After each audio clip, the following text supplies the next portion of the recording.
আজকের বুক বুক প্ল্যানেট সংবাদের দেশের সবচেয়ে মহামারীর নাম মানুষের বিবেক নিখোঁজ। শেষ দেখা গিয়েছিল বাজারে, যখন এক লোক 5 টাকার শশা চুরি করে বলেছিল দেশটাই তো লুট হয়ে গেছে ভাই।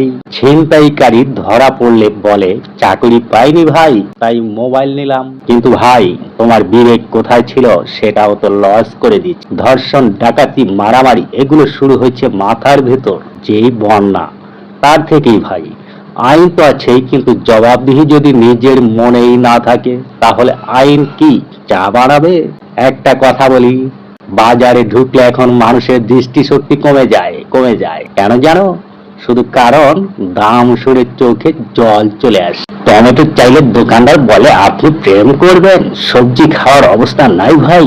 জীবন তো কঠিন হয়েছে ঠিকই, কিন্তু বিবেককে যদি ঘুম পাড়িয়ে রাখি তাহলে সমাজটা তো কবরস্থানে পরিণত হবে। হাই, অন্যকে দেশ দেওয়ার আগে নিজে ঠিক হই।